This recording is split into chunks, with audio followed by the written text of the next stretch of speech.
नमस्कार दोस्तों, स्वागत है आपका साक्षी की आवाज़ चैनल में। तो दोस्तों, आज की कहानी का शीर्षक है जब शहर आए माता पिता बेटे पर बोझ बन गए और वह अपने ही माँ बाप को गालियाँ सुना रहा था। तो बेटे की बातें सुनकर वे बेचारे अपनी इज्जत बचाते हुए अपने घर वापस आ गए। फिर बहू ने बेटे को सिखाया ऐसा सबक कि बेटा आंखें फाड़कर देखता रह गया। राजा राम जी और किशोरी जी अपने समय में बहुत होनहार और देखने में बहुत खूबसूरत हुआ करते थे। किशोरी जी अभी मात्र 1 साल की ही थीं और उनके माता पिता ने उनकी शादी तय करा दी। जब वह 3 वर्ष की हुई तो उनका दाखिला गांव के ही एक सरकारी स्कूल में करवा दिया गया। जब किशोरी जी अपने भाई को सरकारी स्कूल में पढ़ने जाते हुए देखा करती थीं, तो उनका मन भी अपने भाई के साथ पढ़ने जाने का करता था, लेकिन वह तब नहीं जा पाती थीं। पर जब स्कूल से भाई वापस आता तो वह उसके साथ बैठकर पढ़ाई करने लगती थीं और उनका भाई उन्हें अपने साथ पढ़ाई करवाता था। लेकिन जब थोड़ी बड़ी हुई तो अपने भाई के साथ सरकारी स्कूल में पढ़ने जाने की जिद किया करती थीं, लेकिन उनके माता पिता उन्हें अपने भाई के साथ स्कूल नहीं जाने दिया करते थे, क्योंकि वह यह बात अच्छे से जानते थे कि उनकी बेटी की शादी वह बचपन में ही तय कर चुके हैं और उन लोगों को यह पसंद नहीं आया होगा कि उनके घर की बहू, जो कि होने वाली बहू है, वह घर से बाहर जाकर पढ़ाई लिखाई करे या फिर पढ़ने लिखने के लिए घर से बाहर निकले। लेकिन उनके बेटे ने कहा कि जब हम उन लोगों को कहेंगे तभी तो उनको पता चलेगा ना पिताजी। तब दोनों बच्चों के जिद करने पर उन्होंने अपनी बेटी का भी सरकारी स्कूल में पढ़ने के लिए दाखिला करवा दिया। अब दोनों बहन और भाई साथ में पढ़ने के लिए स्कूल जाया करते थे और दोनों ही पढ़ने में होनहार भी थे। उनके गांव के ज़्यादा बच्चे पढ़ते नहीं थे, पर दोनों भाई बहन की जिद के चलते दोनों का दाखिला करवा दिया। और वह यह भी सोच रहे थे कि अभी तो किशोरी छोटी है, तो कोई बात नहीं, जब थोड़ी बड़ी होगी तो हम लोग इसे स्कूल से रोक लेंगे और इसे इसके भाई के साथ भी स्कूल नहीं जाने देंगे। अभी तो छोटी है, तो इनकी बात मान लेते हैं। और इस तरह उन दोनों को स्कूल पढ़ने को जाने दिया। अब दोनों माता पिता अपने बच्चों पर बहुत गर्व महसूस कर रहे थे, क्योंकि बच्चों ने स्कूल में प्रथम स्थान हासिल किया था। धीरे धीरे दोनों बच्चे बड़े हो रहे थे और साथ ही साथ उनके माता पिता अपने बच्चों को देखकर बहुत खुश थे और उन पर फक्र कर रहे थे कि गांव में मेरे बच्चों ने मेरा नाम रोशन कर रखा है। और साथ ही साथ वह ये भूल गए थे कि उनकी बेटी बड़ी तो हो रही है, लेकिन साथ ही साथ उन्हें अपनी बेटी विदा भी करनी है। जैसे ही वह 10 साल की हो जाएगी तो उसके ससुराल वाले अपनी बहू को लेने के लिए आ जाएंगे और उन्हें अपनी बेटी की शादी बचपन में ही तय किए गए उस लड़के के साथ करनी पड़ेगी, क्योंकि उन लोगों ने बचपन में ही उस लड़के के साथ अपनी बेटी का गौना भी कर दिया था। और यह तय हो गया था कि जब लड़की 10 साल की हो जाएगी तब लड़के वाले बारात लेकर आएंगे और अपनी बहू को अपने साथ ले जाएंगे। तब तक उनकी बहू अमानत बनकर अपने माता पिता के घर रहेगी, जिसे उसके माता पिता बहू के सारे काम सिखाएंगे, जैसे घर का सारा काम करना, बड़ों की इज्जत करना। अब उनकी बेटी 9 साल की हो गई थी और इधर उसके ससुराल वाले भी इंतज़ार कर रहे थे कि कब 10 साल पूरे हों और वह अपनी बहू को अपने साथ अपने घर लेकर आएं। ससुराल वालों की सोच ज़्यादा अच्छी नहीं थी, क्योंकि उस समय वहाँ बाल विवाह चलता था। तो उनकी सोच भी इतनी ही थी कि उनकी बहू बेटियां घर से बाहर न जाएं। लेकिन उधर किशोरी जी के गांव के बच्चे स्कूल पढ़ने जाते थे, लेकिन गांव की लड़कियों में से कोई भी स्कूल नहीं जाती थी और ना ही उनके भाई उन्हें अपने साथ पढ़ने के लिए लेकर जाते थे, ना ही घर वाले भेजते थे। लेकिन किशोरी जी जब छोटी थीं तो बचपन में भाई को स्कूल पढ़ने जाते हुए देखती तो उनका भी मन करता था अपने भाई के साथ पढ़ने जाने का, क्योंकि आने के बाद उनका भाई उन्हें बताता था कि स्कूल में उन्हें खाने के लिए अच्छा अच्छा खाना मिलता है, खेलने के लिए बहुत सारे बच्चे होते हैं और साथ ही साथ उनके टीचर उन्हें पढ़ाते भी हैं। उनका भाई जो कि स्कूल में पढ़ता था, वह जो भी स्कूल में पढ़ता घर आकर अपनी बहन को भी बताता और किशोरी जी का भी दिमाग पढ़ाई में बहुत था, तो वह अपने भाई की बताई हुई किसी भी बात को आसानी से समझ जाती थी। भाई स्कूल से पढ़ के आने के बाद अपने साथ घर आकर अपनी बहन को भी पढ़ाता था। उसकी सोच ऐसी नहीं थी कि वह लड़का है तो पढ़ाई लिखाई का काम बस उसी का है। उसकी बहन अगर लड़की है तो घर का काम करना उसकी बहन की जिम्मेदारी है। अपनी बहन को अपने साथ पढ़ने के लिए वह बिठाता था। इधर किशोरी जी भी 9 साल की हो चुकी थीं और अब 10वीं साल में लग चुकी थीं। इधर उनके ससुराल से उनके माता पिता के पास खबर कर दी गई कि वह बहुत जल्द अपनी बहू को लेने के लिए आ जाएंगे। अब किशोरी जी और उनके भाई को जब उनके इस गौने के बारे में पता चला तो वह दोनों बहुत दुखी हुए। उन्होंने अपने माता पिता को समझाने की कोशिश की, पर अब कुछ नहीं हो सकता था क्योंकि किशोरी जी की शादी तो हो चुकी थी। ससुराल से लोगों ने विदा करने के लिए आने वाले थे, कुछ कर भी नहीं सकते थे अब, क्योंकि जब यह सब हुआ था तो किशोरी जी तो खुद 1 साल की थीं और उनका भाई भी ज़्यादा बड़ा नहीं था। उसे भी सबके बारे में कुछ नहीं पता था कि उसके माता पिता उसकी बहन के साथ क्या कर रहे हैं। लेकिन अब जो होना था वो हो चुका था और किशोरी जी की शादी जिस लड़के से हुई थी वह भी एक पढ़ा लिखा लड़का था और किशोरी जी से उम्र में 5 साल बड़ा था। यह सब जानकर वह कर भी क्या सकते थे, क्योंकि अब तो शादी हो चुकी थी। अब वह और उनका भाई और अब किशोरी जी के ससुराल वाले उन्हें लेने के लिए उनके घर आ गए थे, तो उन्होंने उन जाने से ही इनकार कर दिया। अपने ससुराल वालों को समझाने की भी कोशिश की, लेकिन कोई नहीं माना और किशोरी जी को अपने साथ लेकर चले गए। किशोरी जी की शादी जिस लड़के से हुई थी वे राजा राम जी थे। राजा राम जी पढ़ाई में अच्छे थे, क्लास में हमेशा प्रथम आते थे, लेकिन उनकी सोच उनके माता पिता जैसी नहीं थी। राजा राम जी अपनी पत्नी किशोरी जी के साथ अपने घर आ गए। उन्हें किशोरी जी के स्कूल जाने के बारे में पता था, क्योंकि एक बार जब स्कूल में पढ़ाई की प्रतियोगिता हुई थी तो दूसरे गांव से बच्चे आए थे जिसमें किशोरी जी भी थीं और वह बच्चों में प्रथम आईं। जो बच्चे उनकी बराबरी की कक्षा में थे और किशोरी जी अपनी बराबरी की कक्षा के बच्चों में प्रथम आई थीं। यह प्रतियोगिता अलग अलग गांव से बच्चे बुलाकर की गई थी, यह देखने के लिए कि किस स्कूल में पढ़ाई बच्चों को ज़्यादा अच्छी तरह से कराई जाती है। तब राजा राम जी की नज़र किशोरी जी पर ही थी, क्योंकि वह भी सारे बच्चों में एकदम अलग दिखाई दे रही थीं। वह देखने में बहुत सुंदर थीं और साथ ही साथ पढ़ने में दिमाग भी था।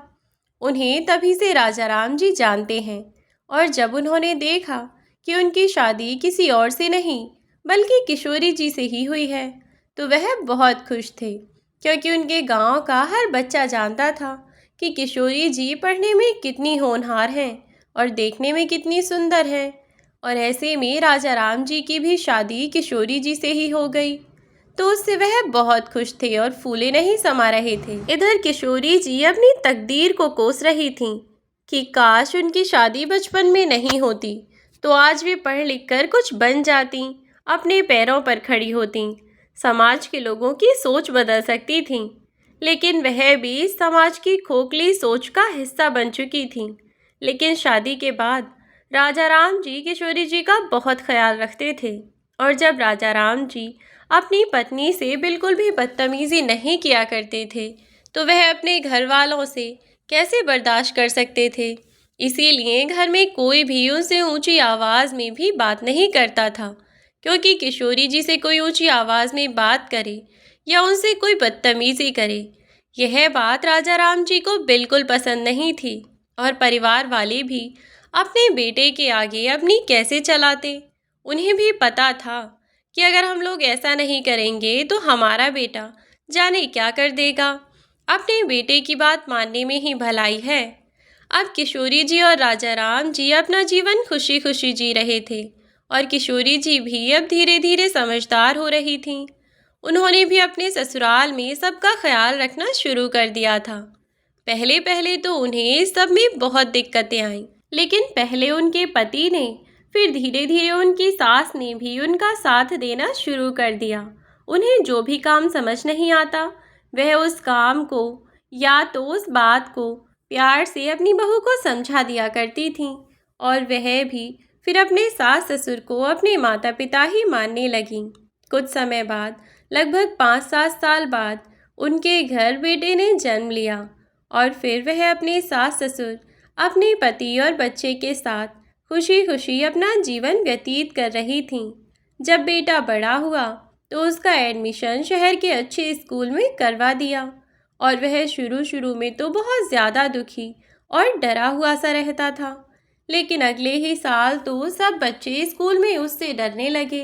वह बच्चों को डरा धमकाकर अपने काम करवाया करता था और वह अब अपने माता पिता की बातों को भी अनसुना कर दिया करता था।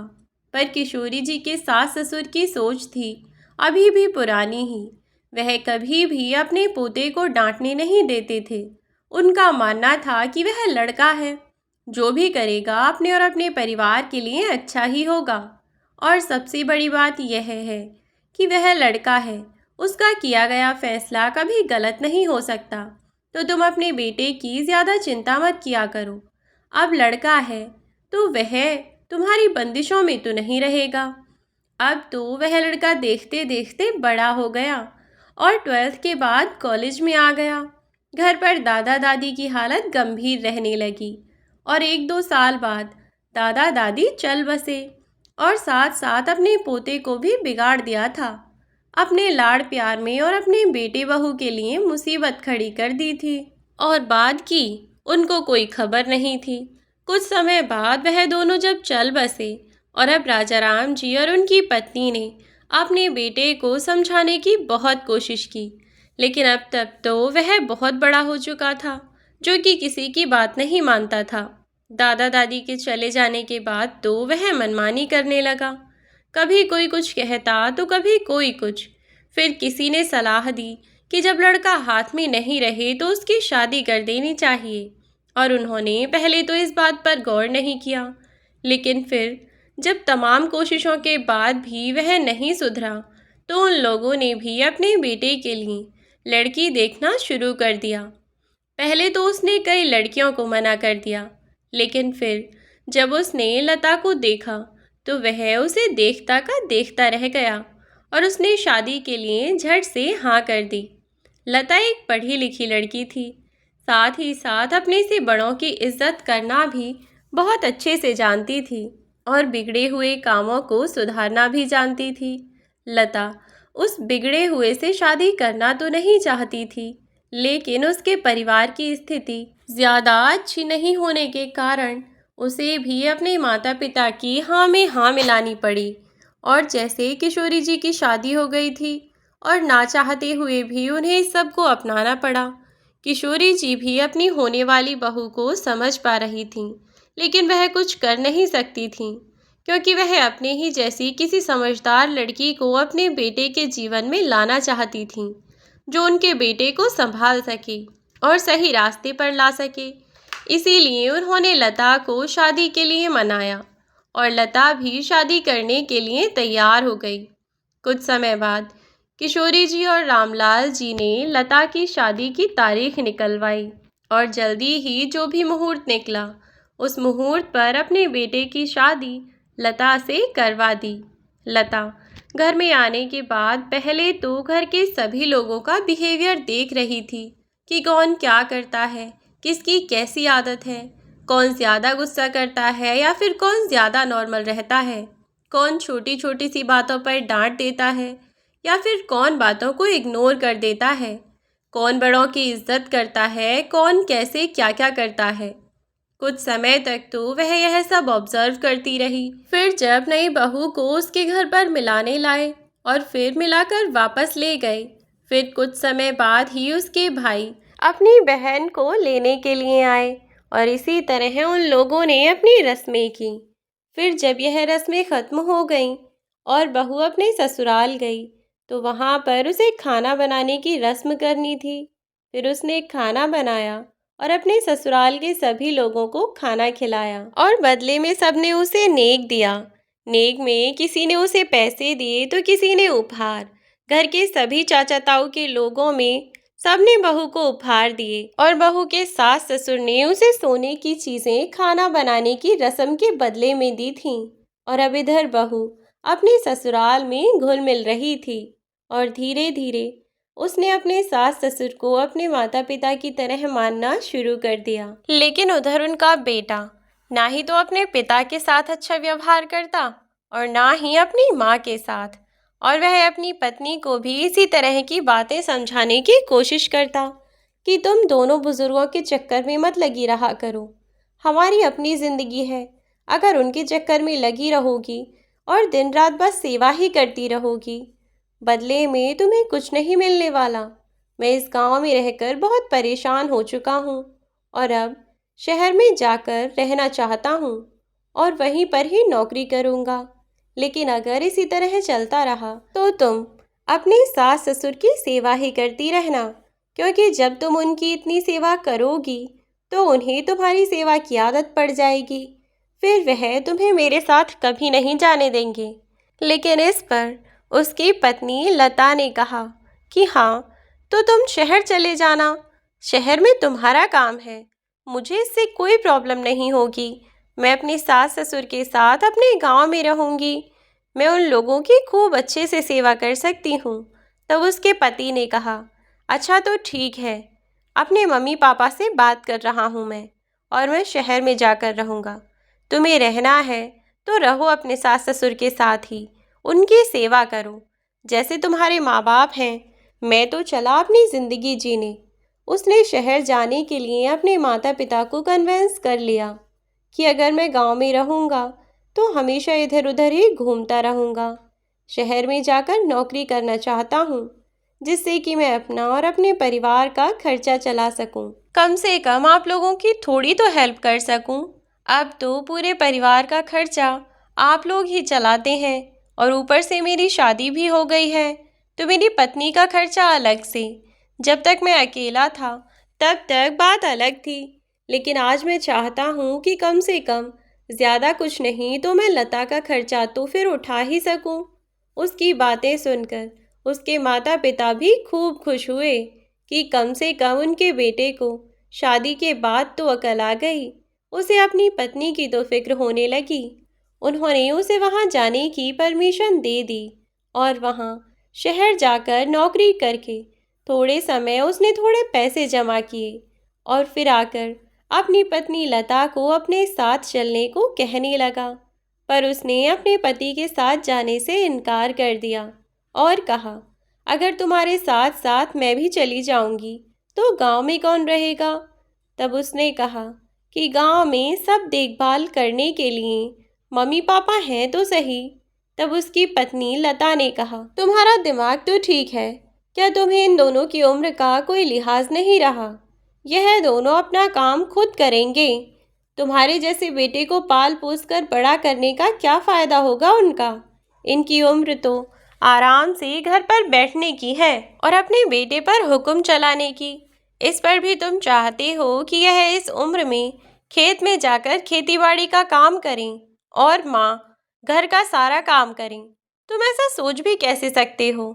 इन्हीं के बेटे हो, फिर भी तुम्हें इन दोनों की बिल्कुल फिक्र नहीं है। उसने उसे बहुत सारी बातें सुनाई, पर वह नहीं माना और उसे अपने साथ ले जाने की जिद करने लगा। तब लता ने सोचा कि शायद मैं इसे प्यार से समझाऊंगी तो यह मान जाएगा, पर ऐसा कुछ नहीं हुआ। लता ने उसे 2-3 बार प्यार से समझाया, लेकिन उसने मानने से साफ इनकार कर दिया और जाकर अपने माता पिता से कहा कि मैं इसे अपने साथ लेकर जा रहा हूँ और हम दोनों शहर में ही रहेंगे और थोड़े टाइम बाद मैं आप दोनों को भी अपने साथ ले जाऊँगा। फिर हमारा पूरा परिवार एक साथ शहर में ही रहा करेगा। पहले तो माता पिता ने थोड़ी आनाकानी की, लेकिन फिर अपने बेटे की नई नई बातें सुनकर वे खुश हो गए और उसकी बातों में आ गए। और उसकी बातों में आकर उन्होंने अपनी बहू को अपने बेटे के साथ जाने की परमिशन दे दी। बहू मना करती रह गई, लेकिन सास ससुर ने उसकी एक बात नहीं सुनी और अपने बेटे की बात मानकर उसे भेज दिया। इधर लता भी अपने सास ससुर से नाराज हो गई कि पता नहीं है क्या कि इनका बेटा कैसा है, पर फिर भी इन्होंने एक बार मेरी बात नहीं मानी और मुझे अपने बेटे के कहने पर यहाँ से भेज रहे हैं। अब जब तक यह दोनों मुझे खुद नहीं बोलेंगे, मैं भी उनसे नहीं बोलूँगी। उसने अपने सास ससुर से बहुत नाराज़गी जताई और ऐसा कहकर वहाँ से चली गई कि मैं तो आप लोगों का ही भला चाहती थी, आप लोगों के ही साथ रहना चाहती थी, लेकिन मुझे तो लगता है कि आप लोग चाहते ही नहीं कि कोई आपकी देखभाल करे या फिर आपसे प्यार करे। आज से मैं भी आप दोनों की बिल्कुल भी चिंता नहीं करूँगी। जैसे भी रहना चाहते हैं रहिए। अपने सास ससुर पर गुस्सा करती हुई वह अपने पति के साथ चली गई, पर किशोरी जी और राजा राम जी बहू की बातों से समझ गए थे कि यह उसका गुस्सा नहीं बल्कि हमारे प्रति उसका प्यार है, और यह देखकर वह मुस्कुराने लगे। वह भी अपने सास ससुर की तरफ देखती हुई अपने पति के साथ चली गई। और अब शहर आने के बाद लता ने भी छोटी मोटी कंपनी में इंटरव्यू दिया ताकि वह अपने पति की थोड़ी मदद कर सके। पहले तो उसके पति ने उसे नौकरी करने के लिए साफ इनकार कर दिया, लेकिन इस बारे में माँ बाप को बताया तो किशोरी जी ने अपने बेटे को समझाया कि बहू इस काबिल है और बहुत समझदार भी है।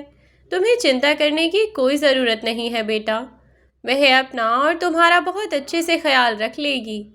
अब तो उसको नौकरी पर जाने दो, और वैसे भी तुम दोनों घर से बाहर रह रहे हो और फिर शहर में खर्च तो होते भी सबसे ज़्यादा हैं। वहाँ तो जितने लोग रहेंगे इतने ही लोग कमाएं तो ही घर चलता है।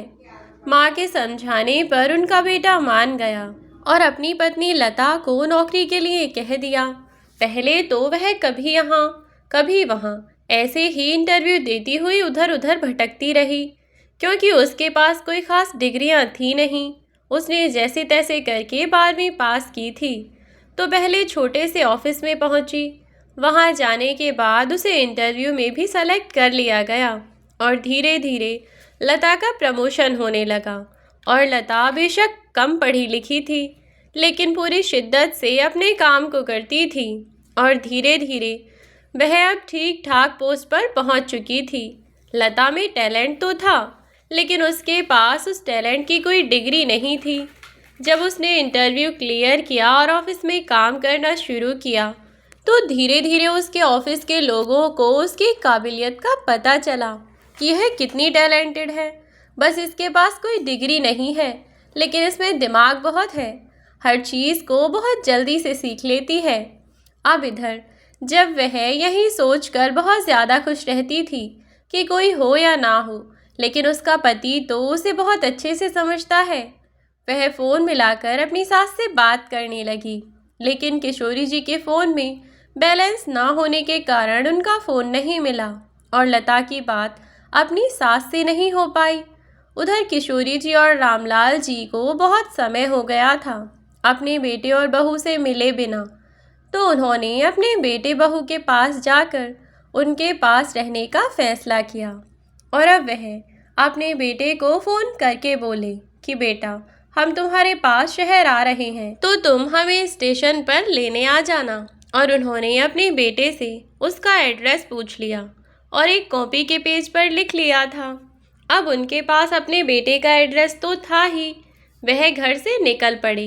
स्टेशन पर पहुंचकर उन्होंने किसी से फ़ोन मांगा और अपने बेटे को फ़ोन किया कि हम स्टेशन पर पहुंच गए हैं, तुम कहाँ हो। लेकिन उनका बेटा, उसने सोचा था कि हम शहर में आकर स्टेशन पर से ही कहीं इधर उधर चले जाएंगे और खो जाएंगे, पर हुआ तो उसकी सोच का विपरीत। किशोरी जी और रामलाल जी अपने बेटे के बताए हुए एड्रेस पर ऑटो करके पहुंच गए। जब वह घर पहुंचे तो घर पर उनका बेटा नहीं था, बस उनकी बहू लता थी। और लता अपने सास ससुर को देखकर बहुत खुश हुई। जल्दी से जाकर उसने उनका सामान उतारा और ऑटो वाले को पैसे दिए। उन्हें लेकर अंदर गई, उन्हें नाश्ता कराया, उन्हें खाना खिलाया और उन्हें आराम करने के लिए कमरे में भेजा। तभी उसकी सास किशोरी जी ने अपनी बहू से पूछा कि बेटा कहाँ गया है। बहू, हमने उसे बताया था कि हम आ रहे हैं, हमें लेने समय से पहुंच जाए, और उसे स्टेशन पर पहुंचकर कॉल भी किया, पर वह हमें मिला ही नहीं। तब उनकी बहू लता बोली, क्या आप लोगों ने उनसे बात की थी और उन्हें बताया था, पर उन्होंने मुझे क्यों नहीं बताया। तभी फिर लता कुछ सोचकर हंसी, तो उसकी सास ने बोला कि बेटा क्यों हंस रही है। लता ने कहा कि अच्छा मम्मी जी, शायद वो मुझे सरप्राइज़ देना चाहते होंगे, और सच में मैं सरप्राइज्ड हूँ। मुझे तो बहुत अच्छा लगा कि आप लोग मुझसे मिलने यहाँ आए, और अब हम सब लोग अपने पूरे परिवार के साथ यहीं रहा करेंगे। अब मैं आप दोनों को कहीं नहीं जाने दूंगी। वैसे भी जब यहाँ आपके बेटे मुझे लाए थे तो यही कहकर लाए थे कि थोड़े ही समय बाद में आपको और पापा जी को यहाँ बुला लेंगे, और आज उन्होंने अपना वादा भी पूरा कर दिया है। आप लोगों को यहाँ बुलाकर अब मैं बहुत ज़्यादा खुश हूँ। माफ़ कर देना मुझे कि मैं जब घर को छोड़कर उनके साथ आई थी तो तब मैं थोड़ा गुस्से में थी, और मैंने आप लोगों से बिना मिले मैं ऐसे ही आ गई। तभी उसकी सास ने कहा, बेटा कोई बात नहीं, वैसे भी तुम हमारे साथ हमारे भले के लिए ही रहना चाहती थीं, लेकिन हम नहीं चाहते थे कि तुम्हारे या बेटे के बीच में कोई भी मनमुटाव हो, इसीलिए हमने कहा कि तुम उसके साथ चली जाओ। कुछ समय बाद तो हम वैसे भी आ ही जाते तुम लोगों के पास रहने के लिए। लेकिन जब बेटा घर आया और उसने अपने माता पिता को वहाँ देखा तो वह चौंक गया, और किशोरी जी अपने बेटे को देखकर बहुत खुश हुई और उससे कहने लगी, बेटा कैसा है तू? हम लोगों ने तुझे फ़ोन किया था पर तू हमें लेने नहीं आया। तभी उसने कहा, मम्मी पापा, वो मैं थोड़ा लेट हो गया था, और जब तक स्टेशन पहुंचा तो आप लोग वहां नहीं मिले। वहां हर जगह आपको देखा पर आप नहीं दिखे, तो मैं तो टेंशन में ही आ गया था। लेकिन अच्छा हुआ कि आप लोग घर आ गए। वैसे आप लोग घर पहुंचे कैसे? आप लोग तो यहाँ शहर के बारे में कुछ नहीं जानते और कभी कहीं बाहर भी नहीं निकले, तो मैं जानना चाहता हूँ कि आप लोग बिल्कुल सुरक्षित घर तक कैसे पहुँचे। तब उसके माता पिता बोले, क्यों बेटा, तुम हमें देखकर खुश नहीं हो कि हम लोग सही सलामत तुम्हारे पास आ गए? तभी वह बहुत ज़ोर से हंसता हुआ बोला, अरे नहीं नहीं पापा, ऐसा कुछ नहीं है। मैं तो बस जानना चाहता हूँ कि आखिर आपकी किस भले इंसान ने मदद की।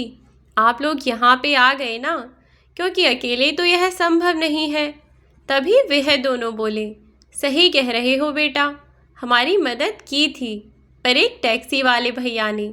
हमने उन्हें एड्रेस बता दिया था, तो तुमने जो हमें फ़ोन पर बताया था वही एड्रेस, और वह हमें बाहर तक छोड़ गया। उसे पैसे बहू ने दे दिए। यह सुनकर उनके बेटे को बहुत ज़ोर से गुस्सा आया कि मैं इतनी बड़ी गलती कैसे कर सकता हूँ। अगर मैं उस दिन इन दोनों को एड्रेस नहीं बताता तो आज यह दोनों कहीं ना कहीं भटक रहे होते और मैं बिल्कुल साफ बच जाता। लेकिन अब क्या कर सकते हैं। अब वह अपने माता पिता के साथ शहर में रहने लगा।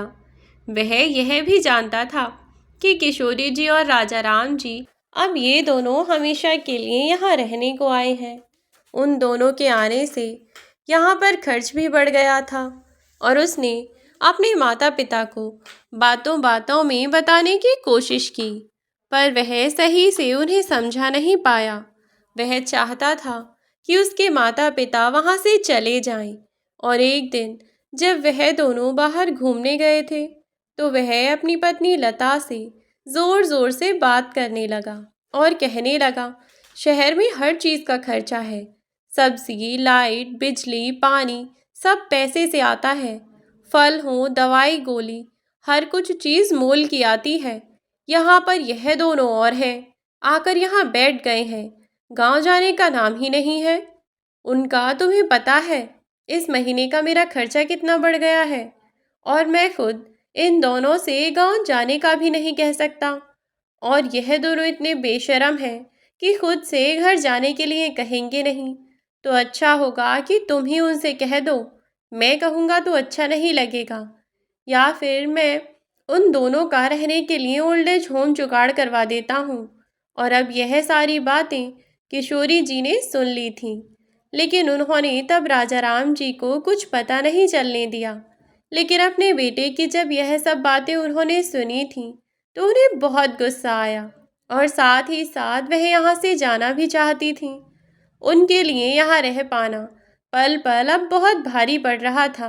उन्होंने पहले तो खाने से इनकार कर दिया और बहू और पति के जिद करने पर वह खाना खाने लगी। लेकिन जब वह रोटियां खा रही थीं, तब उन्हें ऐसा लग रहा था कि वह मानो जहर पी रही हैं। बेटे की बातों को सुन करके उनका सारा खून सूख गया था। अगले दिन किशोरी जी ने गांव जाने की बात की। राजा राम जी ने पहले तो गांव जाने से इनकार कर दिया, लेकिन जब दूसरी बार किशोरी जी ने जाने को कहा, तो उनकी आवाज़ सुनकर राजा राम जी समझ गए कि ज़रूर कुछ न कुछ तो दाल में काला है, और वह गांव जाने के लिए मान गए। गांव जाने के बाद उन्होंने अपनी पत्नी से पूछने की कोशिश की। पहले तो किशोरी जी ने अपने पति को कुछ नहीं बताया, लेकिन ज़्यादा जिद करने पर अपने पति को सारी बातें बता दी कि उनका बेटा क्या कह रहा था। उनकी बहू ने अपने सास ससुर को रोकने की बहुत कोशिश की, पर वह नहीं रुके। लेकिन उनके बेटे ने एक बार भी झूठ को भी अपने पिता को रुकने के लिए नहीं कहा। उसकी यह बात राजा राम जी को थोड़ी अजीब तो लगी, पर तब उन्होंने ज़्यादा गौर नहीं किया। लेकिन जब घर आने के बाद जब उनकी पत्नी ने उन्हें सब कुछ बताया, तो वह समझ गए कि क्या कारण था उनके बेटे का उन्हें नहीं रोकने का। वह दोनों अपना जीवन गांव में बिताने लगे और उनका बेटा अपनी पत्नी के साथ शहर में रह रहा था। लेकिन लता को इस चीज़ का बहुत दुख था कि उसके सास ससुर उसके साथ नहीं रहते, और साथ ही साथ वह यह भी सोच रही थी कि वह अचानक क्यों चले गए। फिर उसने कुछ सोचा कि कहीं उन लोगों ने सब कुछ सुन तो नहीं लिया, लेकिन फिर बोली, अरे नहीं नहीं, ऐसा नहीं हो सकता। अगर सच में सुन लिया होगा तो क्या होगा? आज के बाद तो वह दोनों यहाँ कभी नहीं आएंगे। उसने जाकर अपने पति से कहा कि कहीं तुम्हारी बातें उन लोगों ने सुन तो नहीं ली, जिसकी वजह से वह घर छोड़कर चले गए। क्योंकि मम्मी पापा तो सारा सामान लेकर साथ आए थे कि अब हमारे साथ ही रहेंगे, और फिर अचानक से जिस दिन तुमने यह बात कही थी, उसके ही अगले दिन दोनों घर से गांव वापस चले गए। तब उनके बेटे ने कहा, तुम थोड़ा ज़्यादा ही सोच रही हो, ऐसा कुछ नहीं है। उन दोनों का गांव वापस जाने का मन होगा, इसीलिए वापस चले गए। अगर ऐसी कोई बात होती तो वहाँ ज़रूर कुछ ना कुछ बताती, या फिर मुझे कुछ बातें तो सुनाती ही। चुपचाप आसानी से यहाँ से ऐसे नहीं जाती। पर लता का मन नहीं मान रहा था, पर वह कर भी कुछ नहीं सकती थी। अब लता और उसका पति अपने शहर में ही कमा खा रहे थे, और उधर गांव में लता के सास ससुर अपना जीवन जैसे तैसे व्यतीत कर रहे थे। अब एक दिन लता के पति के ऑफिस में कुछ काम गलत हो गया, और उसका बॉस उससे बहुत नाराज़ हो गया, और गुस्से में उसने लता के पति को अपने ऑफिस से निकाल दिया। जब लता के पति का काम छूट गया और खाली लता की ही इनकम घर में आ रही थी, लेकिन उसके पति के खर्चे तो बहुत थे जो कि लता की सैलरी से पूरे नहीं हो पा रहे थे।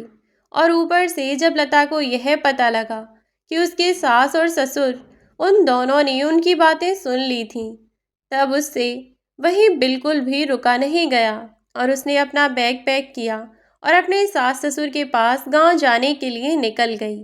अब लता के जाने के बाद उसके पति का खर्च चल ही नहीं पा रहा था, क्योंकि उसका घर तो अब लता की सैलरी से चलता था, जो कि उसके गांव जाने के कारण आना बंद हो चुकी थी। अब उसने तय किया कि वह अपने माँ बाप के साथ रहेगा और वापस शहर कभी नहीं आएगा। उसने सोचा यही उसके लिए सही रहेगा, क्योंकि गांव में तो वह अपनी खेती करके भी काम करके खा सकता है, लेकिन अगर इस शहर में मेरी एक बार नौकरी छूट गई है, अगर लता भी गांव से वापस ना आई, तो मैं तो यहाँ पर भूख से तड़प तड़प कर मर ही जाऊंगा। और इतना सब कुछ सोचकर वह अगली सुबह अपने गांव के लिए निकल गया और घर पहुंचकर अपने माता पिता से बोला कि पिताजी, माँ, अगर आप मुझे माफ़ कर दें तो मैं और मेरी पत्नी आपकी आज से सेवा पानी करेंगे। मुझे पता चल गया है कि उस दिन आप दोनों ने मेरी सारी बातें सुन ली थीं, लेकिन फिर भी मुझसे बिना कुछ कहे आराम से घर छोड़कर आ गए, सिर्फ और सिर्फ मेरी खुशी के लिए, क्योंकि मुझे ही आप लोग बोझ लग रहे थे। लेकिन जब लता ने माँ के फ़ोन में रिचार्ज कराकर उनसे बात की और उन्हें बहुत फोर्स करने पर उनसे पूछा कि वह दोनों घर छोड़कर क्यों गए थे, तब माँ ने लता को सारी बात बता दी। यह सुनने के बाद लता को बहुत गुस्सा आया। उसने मुझे बहुत सुनाया और घर छोड़कर आपके साथ रहने आ गई। मुझसे गलती हो गई पिताजी, लेकिन मैं चाहता हूँ कि आप मुझे माफ़ कर दो। मेरे पास भी कोई नौकरी नहीं है। नौकरी छोड़ने के बाद सारा खर्चा लता ही चला रही थी, और जब से उसे पता चला कि मेरी वजह से आप लोग घर छोड़कर आए हैं, तब से वह भी मुझे छोड़कर आपके पास आ गई। और अब मेरे पास में रहने के लिए ना घर है, ना खाने के लिए खाना है, कुछ भी नहीं है मेरे पास। मुझे माफ़ कर दीजिए मेरे उस दिन की गलती के लिए। तब उसके माता पिता ने कहा, हमें इस दिन का तो बहुत पहले से ही पता चल गया था, क्योंकि कहते हैं ना, पूत के पाँव पालने में ही दिख जाते हैं। वैसे ही हमें भी दिखे थे, लेकिन हम तुम्हें सुधार नहीं पाए तुम्हारे दादा दादी के चलते, क्योंकि उन्होंने तुम्हें इतना ज़्यादा सिर पर चढ़ा लिया था कि तुम्हें नीचे उतारना हम लोगों के बस की बात नहीं थी। हम तो तुम्हारे बड़ा होने पर तुम जैसे कहते रहे, बस तुम्हारी हाँ में हाँ मिलाते गए। लेकिन जब हम तुम्हारे घर रहने गए और तब हमने तुम्हारे मुंह से अपने प्रति जो भी सारी बातें सुनी, उससे हमें पता चल गया कि तुम्हारी नज़रों में हमारी क्या इज्जत है और क्या कीमत है। इसीलिए हम अपने घर वापस आ गए, क्योंकि बेशक तुम्हारी नज़रों में हमारी कोई इज्जत नहीं, लेकिन हमारी नज़रों में हम दोनों की एक दूसरे के लिए बहुत इज्जत है। हमें पता है कि हमें अपना जीवन कैसे जीना है। हम तुम्हारे टुकड़ों पर पलने वहाँ नहीं गए थे। हम तो अपने बेटे बहू के साथ खुशी खुशी पूरे परिवार के साथ रहना चाहते थे, जिसका तुमने गलत ही मतलब निकाल लिया। पर कोई बात नहीं बेटा, बेशक तुम मुझे और अपनी माँ को घर में रखने से मना कर देते, लेकिन मैं ऐसा बिल्कुल नहीं करूँगा, क्योंकि बेशक तुम कुछ नहीं मानते हमें, पर तुम हमारे लिए हमेशा ही हमारे बेटे रहोगे, और तुम्हारे लिए जो भी बन पड़ेगा हम करेंगे।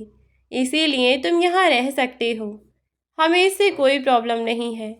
ऐसा कहकर वह अपने कमरे में चले गए और उस दिन को सोचने लगे, कैसे उस दिन उनके बेटे ने अपनी पत्नी से कहा था कि मेरे घर में इन दोनों बुजुर्गों के लिए जगह नहीं है।